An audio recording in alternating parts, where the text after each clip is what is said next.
lesson, you're going to learn English with the news. So we're going to read a news article together and you're going to learn a lot of advanced grammar, vocabulary, and even pronunciation naturally by reading this article with me. Welcome back to JForrest English Training. Of course, I'm Jennifer, and this is your place to become a fluent, confident English speaker. Now let's get started.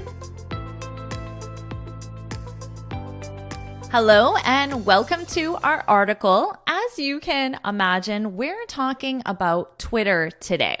So let me read the headline for you. Elon Musk is said to have ordered job cuts across Twitter. Now let's clarify job cuts because this is very important for the article. Job cuts, this means job reductions. When you cut jobs, you reduce the number of jobs. So here, the word cut is being used as a verb to cut, but we're not talking about scissors with paper. In this context of job cuts, cut means reduction. Cuts. So we use this specifically with jobs. Job cuts. We can also use this with finances. You hear this a lot with the government. They might talk about budget cuts, which means reductions. They're reducing the amount of money available, budget cuts. You can hear that in government, but you can also hear it in the private sector. They might have budget cuts, so you don't get a bonus that year. So job cuts, reduction. And as an example sentence, you might say, my company cut jobs this year. You can include a number. You can say, my company cut 500 jobs this year, for example. Or the company might say, we need to cut jobs by 10%, or you can have a specific number by 500 individual jobs. So those are some example sentences you'll likely see. Let's move on. Elon Musk, who, if you didn't know, is the owner of Twitter. He recently purchased Twitter. Oh, I think it says that in the article. We'll soon find out. Elon Musk planned to begin laying off workers at Twitter as soon as Saturday. 4 people with knowledge of the matter said, with some managers being asked to draw up lists of employees to cut. Okay, we already know what this is, employees to cut. So we know that those employees, their job is going to be eliminated because they need to reduce the number of jobs. Now, to draw up lists, you might be thinking of the verb draw a picture. But notice this isn't just the verb draw. What is this? Because we have draw up.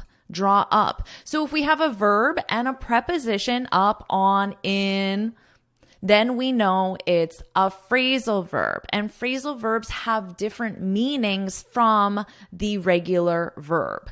So to draw up in this context, to draw up lists, when you draw up lists, it simply is another way of saying prepare.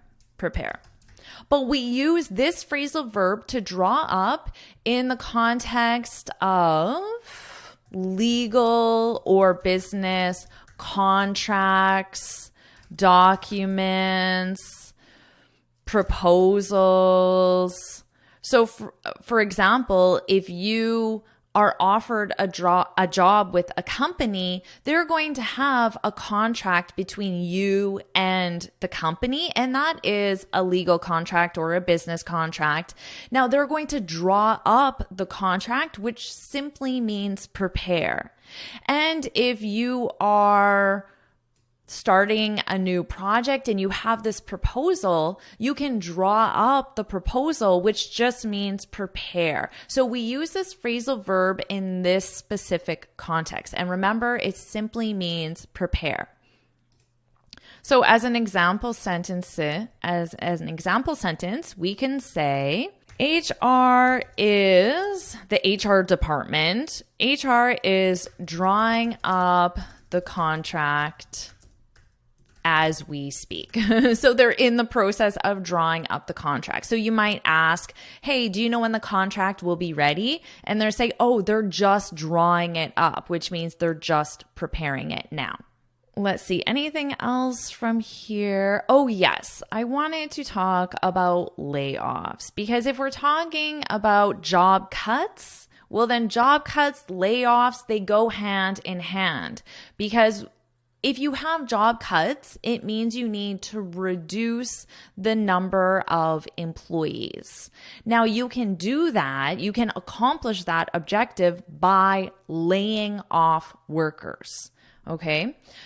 So when you lay someone off, you end their employment. You permanently end their employment. But it's very different from being fired. When you're fired, you also end your employment, but it's because of your performance. You were not performing very well. You were not meeting the objectives. You were basically a bad employee. But when you're laid off, it's because of operational reasons. They might not be able to afford you anymore, or they're no longer selling the product that you were in charge of. So your position does not exist anymore. So to lay someone off, this is to permanently end one's employment because of operational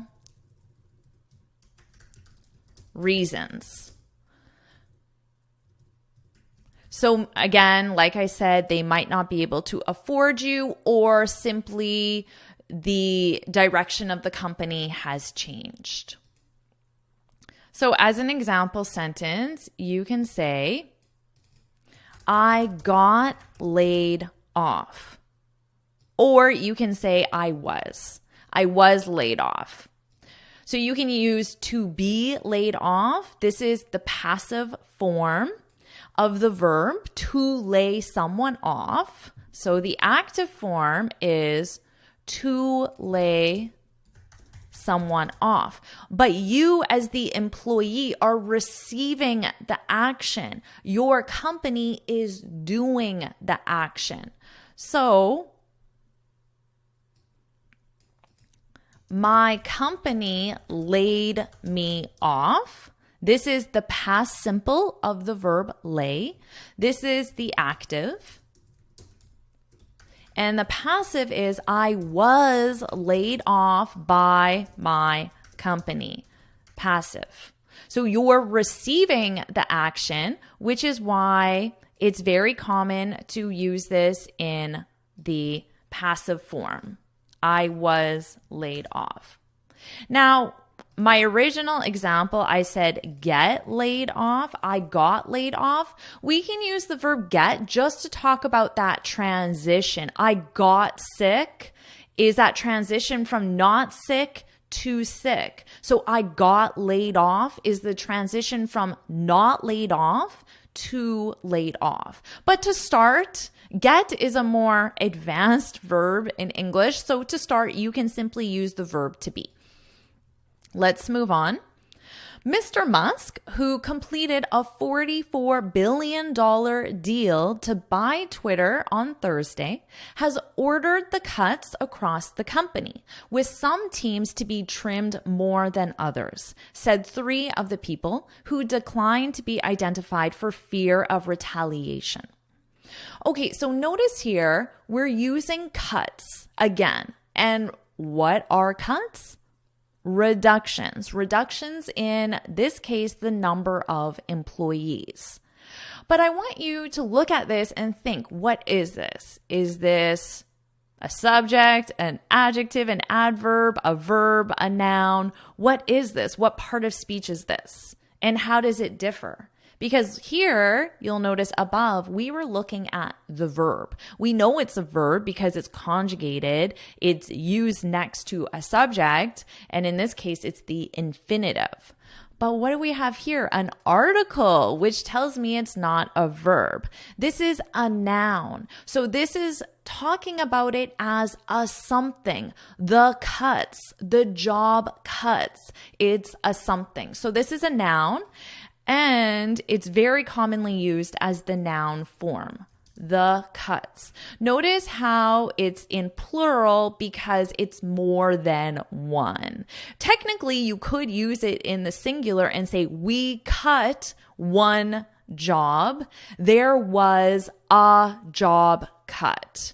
A job cut, that's a something. There was one job cut at our company. So this is a noun. Has ordered, our verb here is ordered, has ordered the cuts across the company. So here, I mentioned that Elon Musk purchased Twitter. Well, he did it for $44 billion. Maybe a good deal, maybe not. I don't really know. All right. Let's move on here. The scale of the layoffs could not be determined. Twitter has around 7,500 employees. All right, the same thing we saw before with to cut and cuts, verb and noun. We saw to lay off is the verb, commonly used in the passive form to be laid off. But here, what is this? The part I have highlighted, what part of speech is this? Well, it should be easy for you. It's a noun, a noun. The scale of the layoffs. So we're just talking about the layoffs. So those are the positions that are permanently eliminated because of operational reasons. And the scale is just talking about how big is it? Is it big? Is it small? That would be the scale. And they're saying it could not be determined, which is a formal way of saying they don't know. They don't know what the scale is. So will there be a lot of layoffs, a lot of cuts, or a small number of layoffs, a small number of cuts?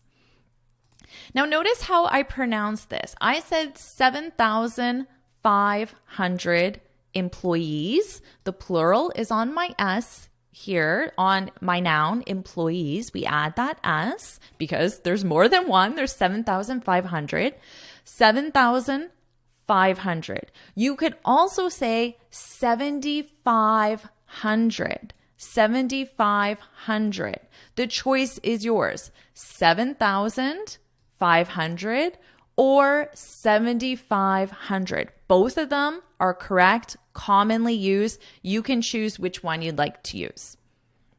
Let's move on. Reports of layoffs at Twitter have swirled since Mr. Musk agreed to buy the company in April. The billionaire, who also leads the electric car maker Tesla and the rocket company SpaceX, has told investors that he would take Twitter private, reduce its workforce, roll back its content moderation rules, and find new revenue streams. So here we have reports of layoffs. Is this a noun or a verb? Reports of something. It's a noun. Another way you can tell it's a noun is because it's one word. As a verb, it is two words. You have to lay is your verb, and off is the preposition. To lay someone off. So this is the verb. Okay.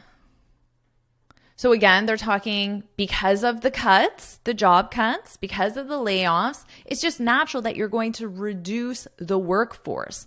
The workforce is the total number of people in a company, or you could talk about the workforce of a city, a country, an industry. So Twitter had 7,500 or 7,500 people. So you could say that's its workforce. The layoffs at Twitter would take place before a November 1st date when employees were scheduled to receive stock grants as part of their compensation. Such grants typically represent a significant portion of employees' pay. By laying off workers before that date, Mr. Musk may avoid paying the grants, though he is supposed to pay the employees cash in place of their stock under the terms of their merger agreement. So again, we see our layoffs. This is being used as a noun. It's our subject actually in this sentence. The layoffs at Twitter. Take place is a great expression that just means happen. The layoffs would happen, take place. So that's just a more casual way of saying happen, but it's very commonly used. By laying off workers. So is this a noun or a verb? Laying off workers. This is a verb, and what conjugation is this verb in? This is our gerund verb, and we know that because it has the ing, and it's in the gerund verb because, do you know why? Because of this word right here, by. By is a preposition, so we have preposition plus gerund. That's our sentence structure. Preposition plus gerund. By laying off workers before that date. And that is the end of our article. So you learned a lot of very useful business English vocabulary, grammar. We talked a lot about nouns and verbs and changing between active and passive. So make sure you try some of these new expressions in the comment section below, and feel free to go through this article again. And if you have any questions, you can just leave it in the comment section as well. Amazing job with this lesson. Think of all the advanced grammar, vocabulary, and even pronunciation that you learned today, naturally in a very engaging and fun way. Now, of course, make sure you practice, leave some example sentences with your favorite new advanced expression from this lesson. And if you found this lesson helpful, please hit the like button, share it with your friends, and of course, subscribe. And before you go, make sure you head on over to my website, JForrestEnglish.com, and download your free speaking guide. In this guide, I share 6 tips on how to speak English fluently and confidently. And until next time, happy studying!